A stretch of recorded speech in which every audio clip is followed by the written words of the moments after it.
The wrong vehicle. Interstate 35 through Central Texas is one of the busiest highways in the state, connecting San Antonio to Dallas through Austin and Waco. The rest stops along this route see thousands of travelers every day. In November 2019, David Chen stopped at the rest area near Salado, roughly halfway between Austin and Waco, around 11 p.m. on a Tuesday night. David was a pharmaceutical sales representative making the drive from San Antonio to Dallas for an early morning meeting. He was exhausted, having already put in a full day of client visits before beginning the drive. When he saw the rest stop sign, he decided to pull over for a quick power nap. The parking lot was about half full, mostly with semi-trucks whose drivers were taking their mandatory rest periods. David parked his white Toyota Camry in a space near the edge of the lot, away from the overhead lights, where it would be darker and easier to sleep. He reclined his seat, set an alarm on his phone for 30 minutes, and closed his eyes. The sound of highway traffic and the occasional rumble of a diesel engine were oddly soothing, and he drifted off quickly. He woke to the sound of his car door opening. The overhead light flicked on, and David's eyes shot open in confusion and alarm. A man was climbing into his passenger seat. "What the?" David started, but the man cut him off. "Drive," the man said. Simply. He was in his mid-40s, wearing jeans and a dark jacket, with several days' worth of stubble on his face. His eyes were red-rimmed and wild. "Get out of my car," David demanded, his heart pounding. But the man pulled something from his jacket, and David's blood turned to ice. It was a knife, the blade at least 6 inches long, reflecting the car's interior light. "I said drive," the man repeated, his voice low and threatening. "Get on the highway and drive north. Don't make me use this." David's mind raced. His phone was in the cup holder between the seats, but he couldn't reach it without the man noticing. His hands shook as he adjusted his seat upright and started the engine. "Please," David said, trying to keep his voice steady. "Just take the car. Take my wallet. I won't call the police, just let me go." The man laughed, a harsh sound without humor.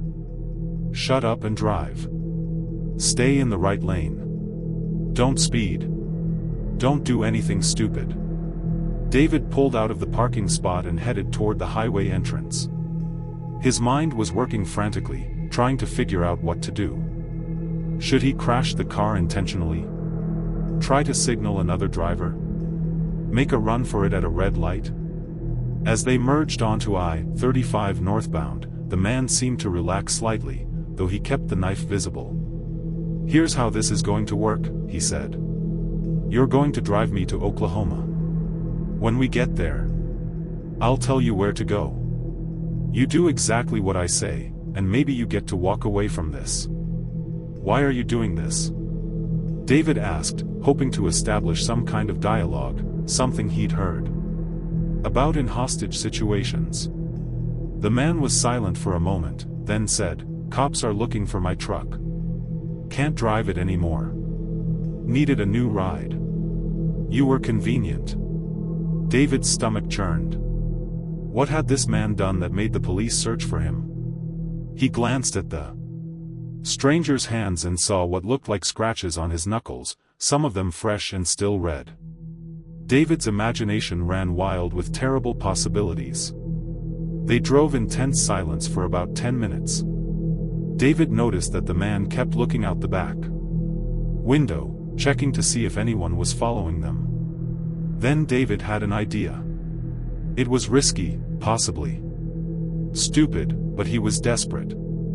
There was a way station coming up in about 2 miles, one of the permanent installations where commercial trucks had to stop to be weighed and sometimes inspected. As they approached, David saw what he'd hoped for. Lights were on, and several official vehicles were parked outside. The way station was operational. David's hands were sweating on the steering wheel. The man noticed him looking. "Don't even think about it," he warned, raising the knife slightly. But David had already made his decision. As they came alongside the way station, he suddenly jerked the wheel to the right, crossing 2 lanes of traffic and heading straight for the way station entrance. Horns blared from the vehicles he'd cut off. The man lunged at him with the knife, and David felt a sharp pain across his left forearm as the blade cut through his shirt and skin. David slammed on the brakes, bringing the Camry to a screeching halt in front of the way station office. He threw open his door and fell out of the car, screaming, "Help! He has a knife! Help me!" Several Texas Department of Public Safety officers who had been inside the station came running out. The man with the knife jumped out of the passenger side and ran.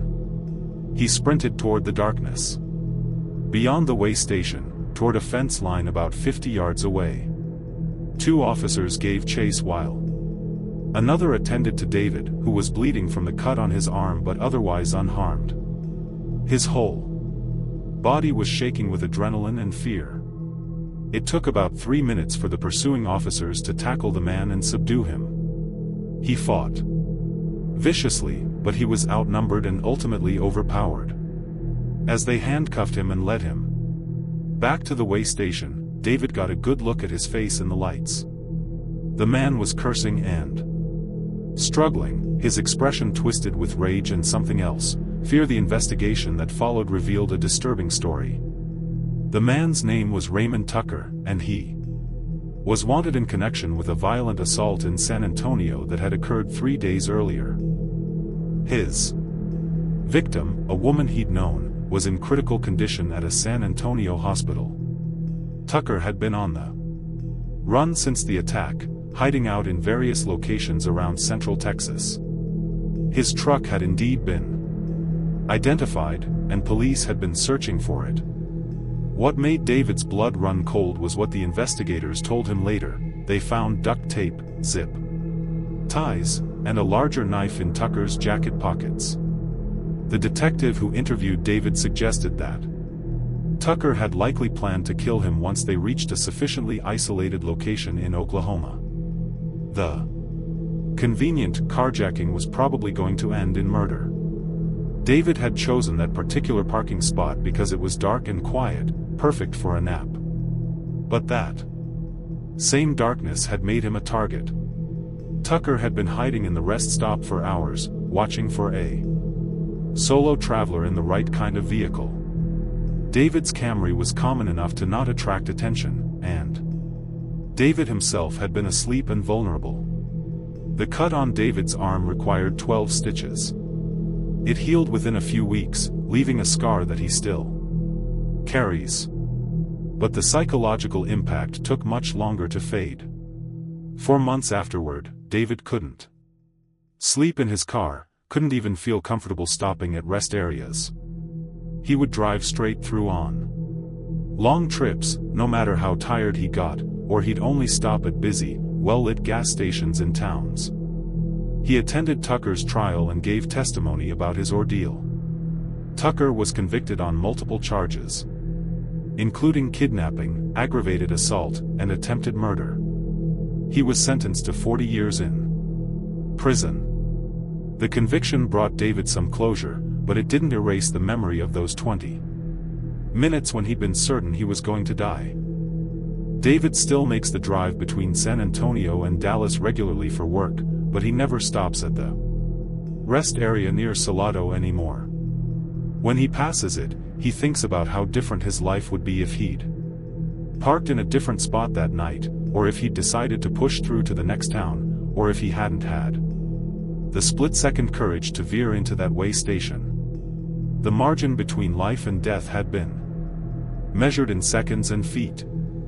The rest stop itself looks innocuous in daylight, just another facility along a busy interstate. But David knows better. He knows that predators hunt in such places, looking for vulnerable prey.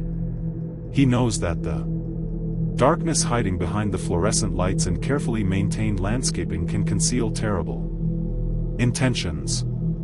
And he knows that his survival was a combination of quick thinking and incredible luck, and that luck doesn't always hold. The abandoned RV. In the summer of 2017, State Trooper Michelle Ramirez responded to a call about an abandoned RV at a rest stop on Highway 90, west of Del Rio, near the Texas-Mexico border.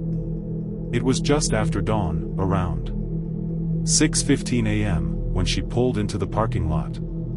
A maintenance worker had reported the vehicle, saying it had been there for at least 3 days without moving and that he'd noticed a smell. The RV was an older model, probably from the late 1990s, white with brown and tan stripes, parked in a far corner of the lot. As Trooper Ramirez approached, she immediately noticed the smell the worker had mentioned, a sweet, sickly odor that she recognized from her years in law enforcement. It was the smell of decay. She circled the RV, noting that all the curtains were drawn, making it impossible to see inside. The vehicle's license plate was registered to a Thomas Greenwood from New Mexico. She radioed for backup and information on the registration while maintaining her distance from the vehicle. The dispatcher confirmed that the RV was registered to a 72-year-old retiree from Las Cruces. No wants or warrants, no report of the vehicle being stolen. While waiting for backup, Trooper Ramirez noticed something odd. The RV's door was slightly ajar, not enough to see inside, but enough that it clearly wasn't properly closed. The smell was stronger near the door. She felt a knot forming in her stomach. In situations like this, officers never knew what they might find. Her backup arrived 15 minutes later, Trooper Jackson Cole, a veteran with 20 years on the force. Together, they approached the RV with weapons drawn. "Mr. Greenwood?" Trooper Ramirez called out. "This is the Texas Highway Patrol. We need you to step out of the vehicle." No response. She called out twice more, following protocol. Silence. Trooper Cole positioned himself to cover the door while Ramirez pulled it open fully. The smell hit them like a physical wave, and both officers reflexively stepped back. Ramirez pulled her shirt up over her nose and shined her flashlight inside. What she saw made her freeze. The interior of the RV was destroyed. Furniture was overturned, cushions slashed and scattered, cabinet doors hanging open with contents spilled everywhere. There was blood, a lot of it, on the floor and splattered on the walls. But no body. The RV was empty. "We need crime scene techs here now," Trooper Cole said into his radio, his voice tight. They secured the scene and waited, neither one entering the RV further until the proper personnel arrived. The smell, they realized, wasn't human decomposition. It was rotting food. The RV's refrigerator had been without power for days, and meat and other perishables had spoiled. The crime scene unit arrived within an hour, along with Texas Rangers who took over the investigation. What they discovered inside the RV painted a disturbing picture. The blood was human, type-O positive. And there was enough of it to suggest someone had been seriously injured. DNA analysis would later confirm it belonged to Thomas Greenwood. But the strange details kept mounting. Greenwood's wallet was found under an overturned chair, his credit cards and $200 in cash still inside. His cell phone was discovered in the bathroom, its screen cracked as if it had been thrown or dropped violently. There were signs of a struggle, scratch marks on the walls, a broken lamp, torn curtains. Most disturbing were the marks on the inside of the door and windows. They were scratches, dozens of them, as if someone had been desperately trying to claw their way out. Some of the scratches had blood on them. But the door hadn't been locked from the outside.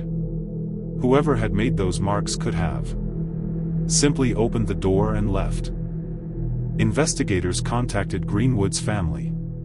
They learned that he had been on a cross-country trip, a retirement adventure he'd planned for years.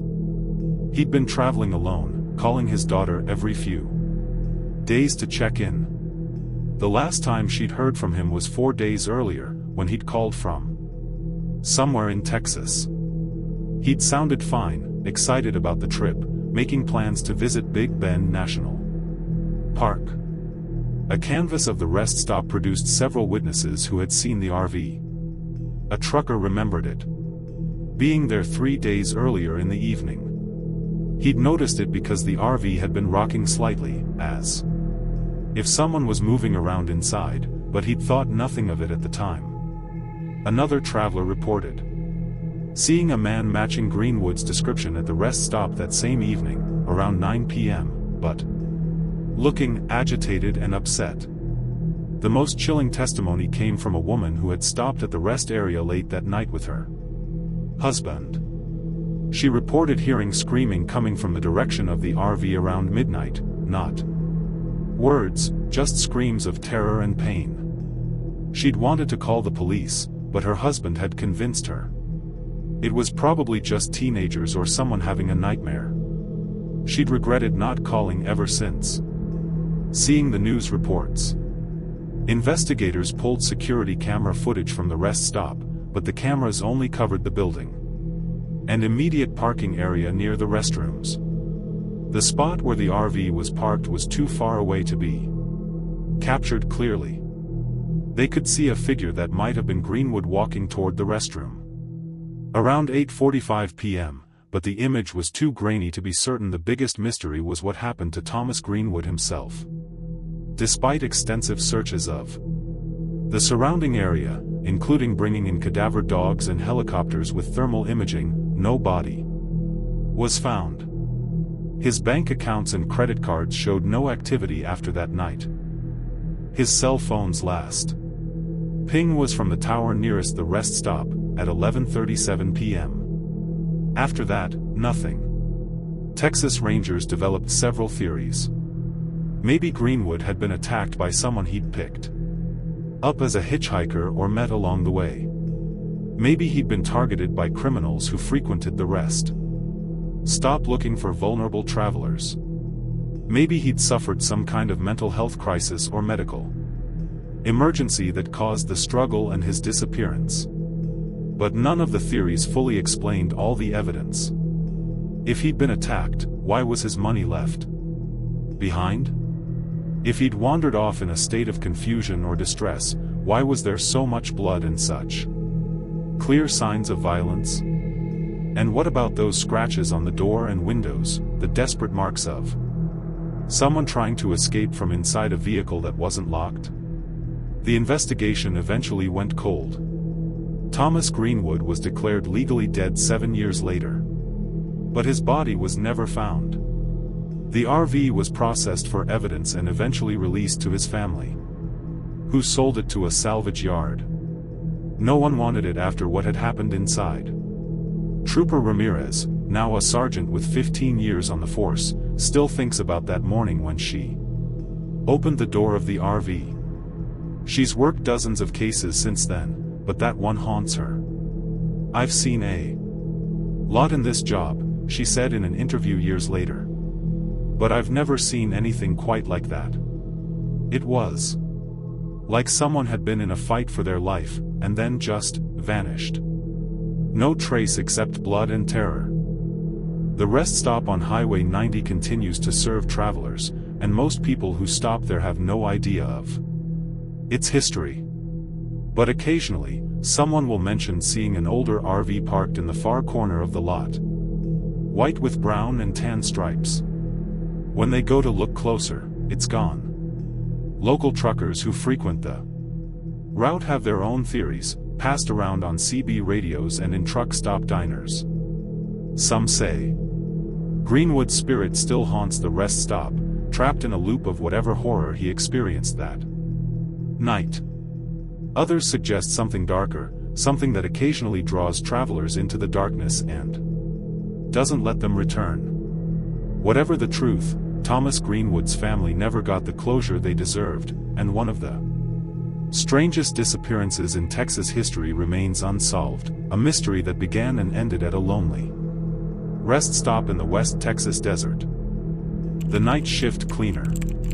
Rosa Martinez had worked as an overnight cleaning contractor for Texas Department of Transportation rest stops for 12 years. She'd cleaned dozens of facilities across the state and thought she'd seen everything: the messes people left, the things they forgot, the occasional unsavory character sleeping in the parking lot. She was professional, efficient, and unflappable. At least, she had been until the night of March 15, 2020. That night, Rosa was assigned to clean the rest stop on Highway 287 between Wichita Falls and Vernon, in the northern part of the state. It was a smaller facility, just one building with men's and women's restrooms, vending machines, and a small visitor information area with maps and tourism brochures. The parking lot could accommodate about 20 vehicles and maybe 6 semi-trucks. Rosa arrived at 11:30 p.m., as scheduled.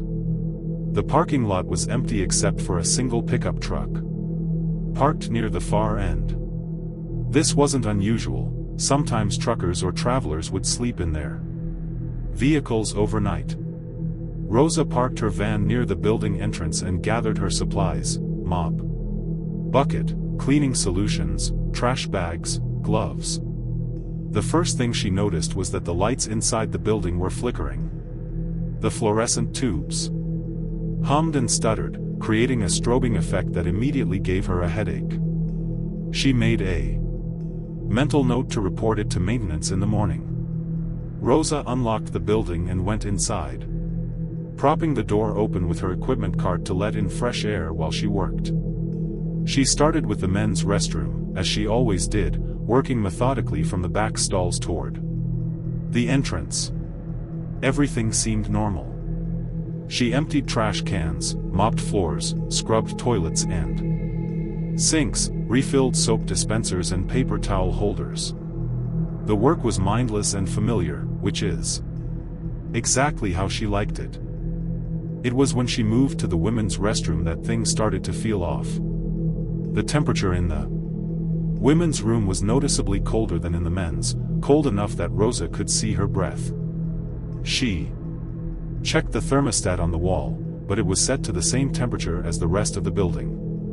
Maybe a vent was stuck open, she thought. Another thing to report to maintenance. As Rosa cleaned the sinks, she noticed something in one of the mirrors, a dark smudge or shadow that seemed to move in her peripheral vision. She turned to look directly at it, but there was nothing there. Just her imagination, she told herself, a trick of the flickering lights. But as she continued working, she kept seeing it, a dark shape that appeared at the edge of her vision and vanished when she tried to focus on it. Rosa was not a superstitious woman. She didn't believe in ghosts or spirits or any of that nonsense. But she couldn't shake the feeling that she was being watched. The back of her neck prickled with awareness, and her hands were shaking slightly as she wrung out her mop. "Get it together, Rosa," she muttered to herself. "It's just a building." She finished the main restroom area and moved to the handicapped stall at the end. As she pushed open the door, it swung shut behind her with a loud bang that made her jump. Her heart pounding, Rosa turned to find the door closed and, impossible, locked from the outside. She could see the red "occupied" indicator showing on the outside of the door. Rosa tried the handle. It wouldn't budge. "Hello?" she called out, her voice echoing in the tiled space. "Is someone out there? This isn't funny." No response. She knocked on the door. "I'm locked in here. Can someone help me?" Silence. Rosa pulled out her cell phone to call her supervisor, but she had no signal. That was odd, she'd had full bars when she'd parked outside. She tried the door again, putting her shoulder against it, but it held firm. The stall walls extended from floor to ceiling, designed for privacy and accessibility, which meant she couldn't climb over or crawl under. That's when she heard footsteps in the restroom. Slow, deliberate footsteps on the tile floor, coming from the entrance area toward the stalls. Relief flooded through Rosa. Thank God. I'm locked in the handicapped stall. Can you help me? The footsteps continued, getting closer. But something about them made Rosa's relief curdle into fear. They were too slow, too measured. And there was another sound accompanying them, a wet, dragging sound, as if something was being pulled across the floor. Hello? Rosa called again, her voice smaller now. The footsteps stopped right outside her stall door. Rosa could see a shadow blocking the light from under the door. Someone was standing there, inches away, completely silent. Please, Rosa said, trying to keep her voice steady. I just need help with the lock. Can you unlock the door? No response. Just breathing, heavy, labored breathing that sounded wrong somehow, like air being forced through a damaged windpipe. Then the handle started to turn. Slowly, deliberately, the lock mechanism moved, and the door began to swing open. Rosa pressed herself against the back wall of the stall, her cleaning supplies forgotten, her phone clutched in her trembling hand. The door opened wider, wider. And there was no one there. The restroom was empty. Rosa could see straight through to the entrance, could see her equipment cart propped in the doorway exactly as she'd left it. The fluorescent lights continued their stuttering flicker. But there was no one else in the room. Rosa didn't hesitate. She ran. She left her cart, her supplies, everything, and sprinted to her van. Her hands shook so badly she could barely get the key in the ignition. As the engine roared to life, she looked back at the building. In the flickering lights visible through the windows, she saw a figure standing in the women's restroom doorway. It was tall and dark, its shape somehow wrong, as if the proportions weren't quite human. Rosa floored the accelerator and didn't stop driving until she reached the 24-hour diner in Vernon, 15 miles away. There, in the bright lights and surrounded by other people, she called her supervisor and quit on the spot. No amount of money was worth going back to that rest stop. The supervisor was frustrated but understanding. Rosa, you're the third cleaner to quit that location in 6 months, he told her. Everyone says the same thing, strange sounds, cold spots, feeling watched.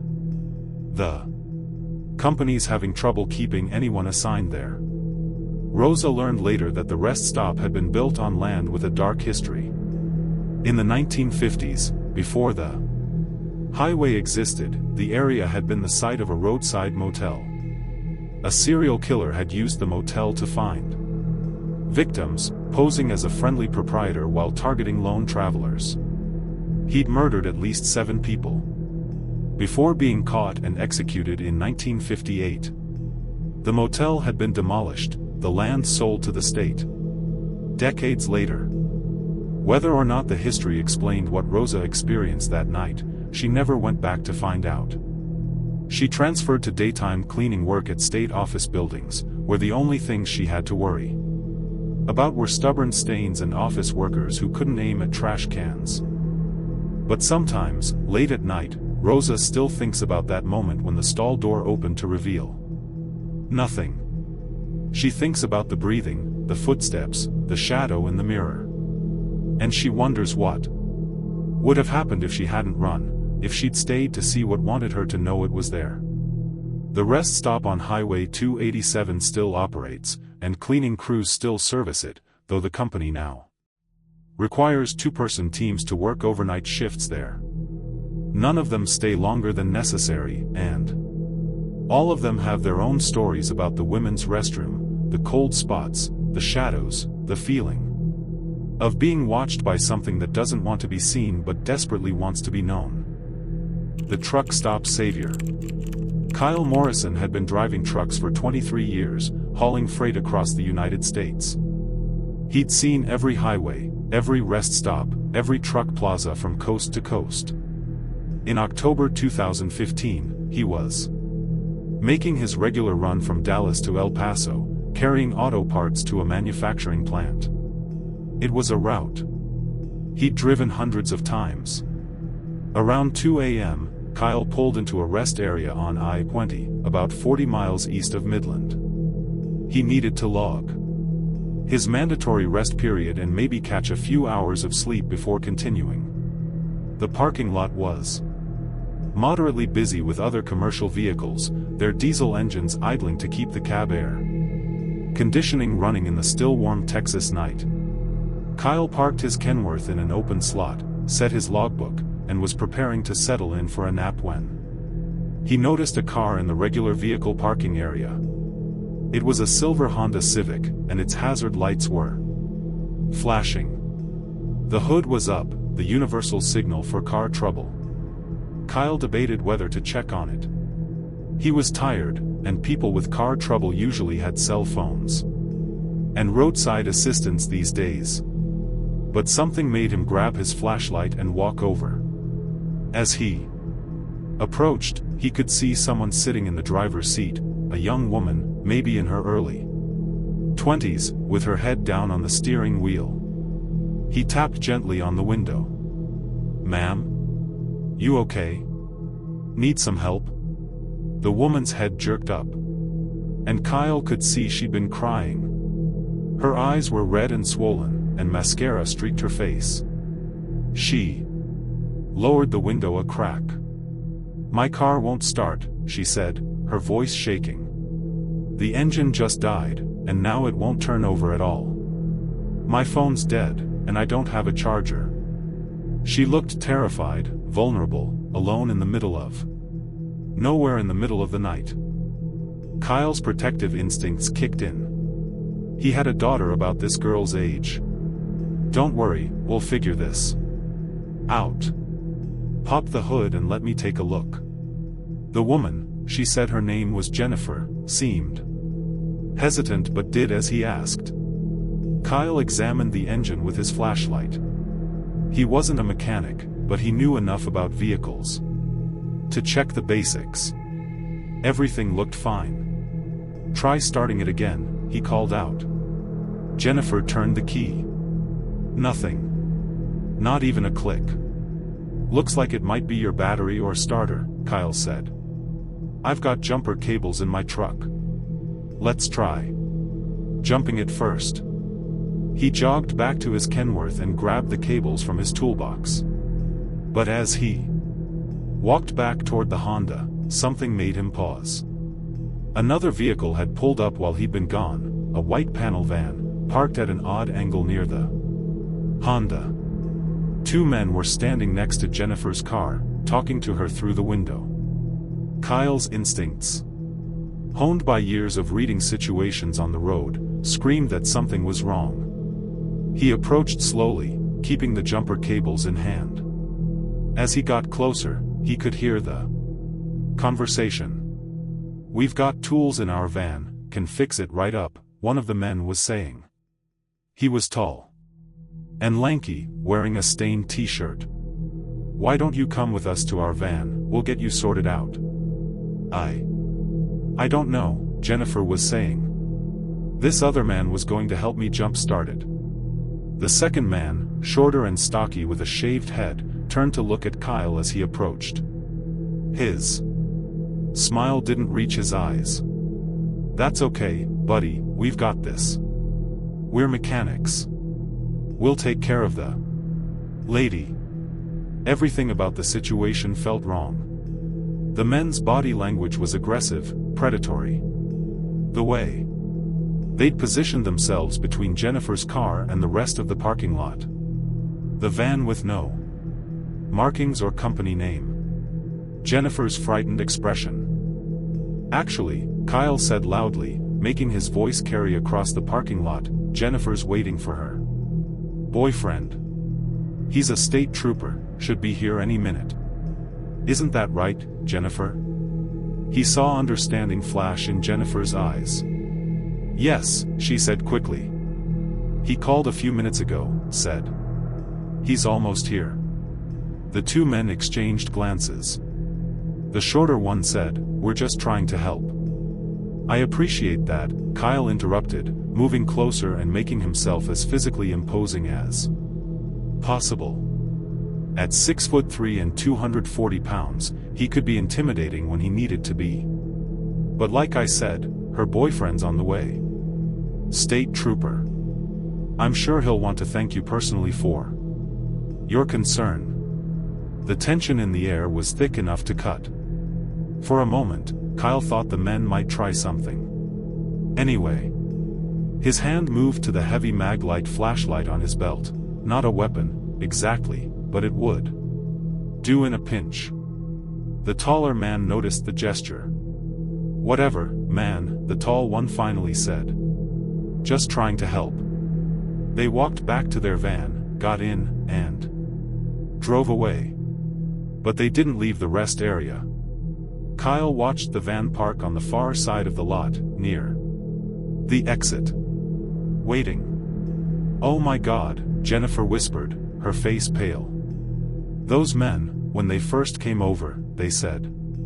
They'd been watching me. They knew I'd been sitting here for 20 minutes. They knew my phone was dead. How did they know that? Kyle felt cold despite the warm night.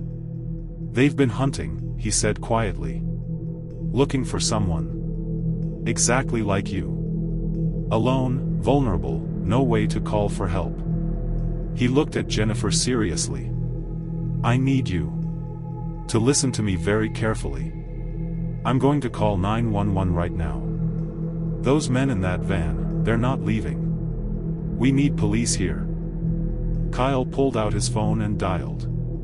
He explained the situation to the dispatcher, describing the van and the two men, giving the license plate number he'd memorized.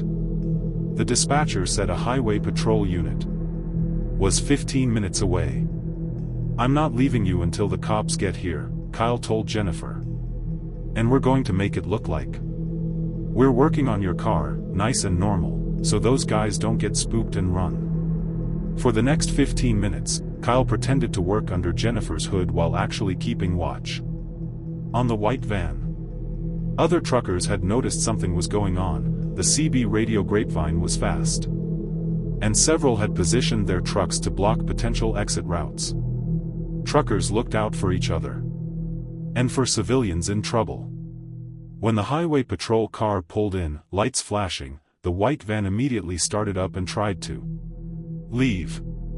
But with the trucks blocking the exits and the patrol car moving to intercept, the van had nowhere to go. Two more patrol cars arrived within minutes, and the men were pulled from the van and detained. What the police found in that van made Kyle's blood run cold. Duct tape. Rope. Zip ties. A knife. Chloroform and rags. A tarp. Everything needed for an abduction and worse. In the back of the van, bolted to the floor, were restraint points, metal loops welded to the frame, clearly designed to secure someone against their will. The two men were identified as brothers, Marcus and Devin Wright, who had outstanding warrants in New Mexico for assault and attempted kidnapping. Further investigation revealed they'd been working truck stops and rest areas throughout Texas and New Mexico for months, looking for vulnerable women. Jennifer would have been their next victim if Kyle hadn't intervened. The officer who interviewed Kyle that night, Sergeant Robert Hayes, shook his hand firmly. You saved that young woman's life. No question about it. Those men had everything they needed to abduct her, and with her phone dead and no one knowing where she was, well, it would have ended very badly. Jennifer was sobbing with relief and gratitude. Thank you, she kept saying to Kyle. Thank you so much. I almost went with them. I almost got in their van. if you hadn't been here." Kyle felt shaky himself as the reality sank in. He'd stumbled into a nightmare in progress and somehow managed to stop it. "You're safe now," he told Jennifer. "That's all that matters." The police arranged for Jennifer's car to be towed and for her to be driven safely home to Fort Worth. The Wright brothers were charged with attempted kidnapping, possession of instruments of crime, and several other charges. Evidence found in their van and on their phones eventually linked them to 2 other disappearances in the region. They were both sentenced to lengthy prison terms. Kyle received a commendation from the Texas Department of Public Safety for his actions. The story made local news, with Jennifer publicly thanking the truck driver who saved my life. But Kyle didn't feel like a hero. He felt angry that predators like the Wright brothers existed, angry that women couldn't even have car trouble without becoming targets, angry at how close Jennifer had come to vanishing into the darkness. He still drives his regular routes, still stops at rest areas when he needs to log his hours. But now he always takes a moment to scan the parking lot, looking for anyone who might need help or anyone who might be hunting. He keeps his CB radio on, connected to the network of drivers who watch out for each other and for the civilians who share the highways. The rest stop east of Midland looks like any other in Texas: clean facilities, vending machines, picnic tables, well-lit parking. But Kyle knows that monsters can appear anywhere, dressed as good Samaritans, offering help. He knows that split-second decisions can mean the difference between someone going home safely or never being seen again. Jennifer sent Kyle a letter 6 months later. She'd graduated from college, landed a good job, and was doing well. "Not a day goes by that I don't think about that night," she wrote. "Not a day goes by that I don't thank God you were there. You gave me my life back. I'll never forget you."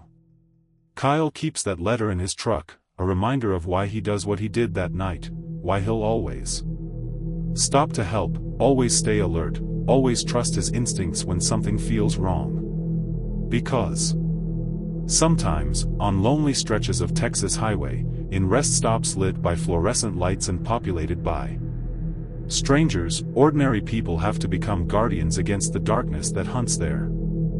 The vanishing hitchhiker. Sarah and Mike Patterson were driving from Houston to Marfa in August 2018, planning a romantic weekend getaway in the artistic desert town. They'd been married for 3 years and were looking forward to disconnecting from their busy lives and enjoying the unique landscape of far west Texas. It was around 10 p.m. when they stopped at a rest area on I-10, about 60 miles east of Fort Stockton. The night was clear and moonless, the stars brilliant in the unpolluted desert sky. Sarah went to use the restroom while Mike stretched his legs and checked their route on his phone. When Sarah came out of the restroom, she found Mike talking to someone, a young woman who looked to be in her early 20s, with long dark hair and wearing jeans and a white blouse. "This is Rachel," Mike said when Sarah approached. "Her car broke down about 10 miles back. She walked here to get help, but her phone's dead and no one else has stopped." Sarah's first thought was skepticism. It was 2018, why wouldn't someone just wait with their car and call for help? But looking at the young woman, she seemed genuinely distressed. Her clothes were dusty, her face flushed from walking in the heat. Even at night, West Texas in August was hot, and she looked on the verge of tears. "I just need to get to Fort Stockton," Rachel said. "I can call a tow truck from there. I know it's a lot to ask, but could you give me a ride? It's only about an hour from here." Sarah and Mike exchanged glances. They'd both been raised not to pick up hitchhikers, but this seemed like a genuine emergency. The young woman was clearly in distress, and leaving her alone at a rest stop in the middle of nowhere didn't feel right. "Okay," Mike said. "We're heading that direction anyway." We can drop you in Fort Stockton. Relief washed over Rachel's face. Thank you so much. You have no idea how much this means to me. Rachel climbed into the back seat of their Subaru Outback, and they pulled back onto I-10 westbound. Sarah tried to make conversation, asking Rachel where she was from, where she was headed. Rachel's answers were vague. She was from back east, traveling to visit family in California, had been driving 4 days. She seemed tired and distracted, looking out the window at the dark desert landscape sliding past. About 20 minutes into the drive, Sarah noticed something odd. When she glanced in the rearview mirror to check on Rachel, she could barely see her. The back seat seemed darker than it should be, even though the dashboard lights were on and there was occasional light from passing cars. It was as if Rachel was somehow absorbing the light around her. Sarah blinked and looked again. Rachel was there, sitting normally, looking out the window. Just a trick of the lighting, Sarah told herself. Her eyes were tired from driving. Mike had noticed something too. Rachel, you must be thirsty after that walk. We've got bottled water and some snacks if you want any.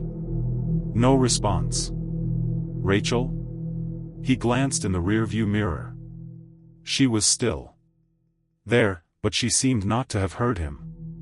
Sarah turned in her seat to look directly at their passenger. Rachel? Are you okay? The young woman slowly turned her head to face Sarah, and what Sarah saw made her breath catch. Rachel's eyes were completely black, no whites, no irises, just solid black from edge to edge. Mike, Sarah whispered, her voice tight with fear. Mike, something's wrong. I see it, Mike said quietly. In the rearview mirror, Rachel's reflection was wrong. Her features seemed to shift and blur, as if she wasn't quite solid. And she was smiling now, a smile that was too wide, showing too many teeth. You can see me, Rachel said, her voice different now, deeper, with an echo that hadn't been there before. Most people can't. Not until it's too late. Mike's hands tightened on the steering wheel. What are you? Rachel's smile widened impossibly. Further. I'm what happens to people who die alone on these highways. I'm what happens when no one stops to help. I'm the one who got left behind. Sarah felt terror flooding through her system. We need to pull over. You need to get out. Can't, Rachel said pleasantly. You invited me in. You gave me a ride. Now I go where you go. Her form was definitely shifting now, becoming less solid, more shadow than substance. Don't worry. I'm not going to hurt you. I just want to ride. I just want to feel like I'm going somewhere again. Like I'm not stuck. The next exit was 10 miles ahead. Mike pushed the Subaru faster, hitting 85, then 90 miles per hour. Sarah pulled out her phone, but who could she call? The police? And tell them what, that they'd picked up a ghost? You can't outrun me, Rachel's voice came from the back seat, but when Sarah looked, the seat appeared empty. Then Rachel's face appeared inches from Sarah's, hovering between the front seats, translucent. Now, definitely not human, her black eyes reflecting the dashboard lights. I'm already inside. Inside the car. Inside your heads. You'll remember me forever. Mike saw an emergency vehicle turn around ahead on the median. He didn't hesitate, he jerked the wheel hard, crossed the median, and pulled onto the eastbound lanes, heading back the way they'd come. Cars honked and swerved, but Mike kept going, heading back toward the rest stop they'd left. What are you doing? Sarah screamed. We need to get away from it. We're taking it back. Mike shouted.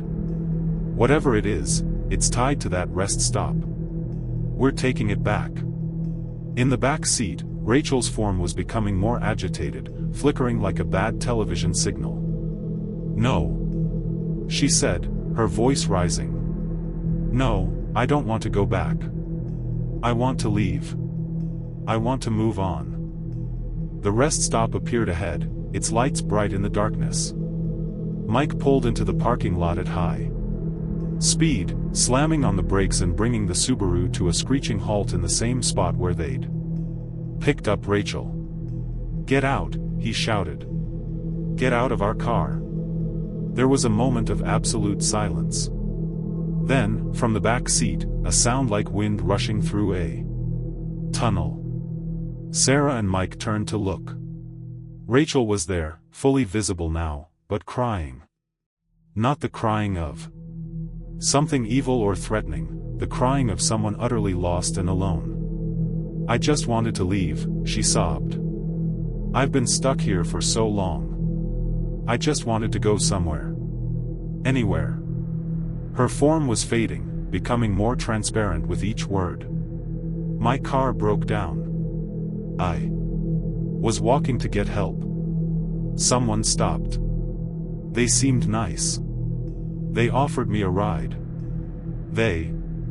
She faded completely away, her last words hanging in the air. "They buried me in the desert." Sarah and Mike sat in stunned silence.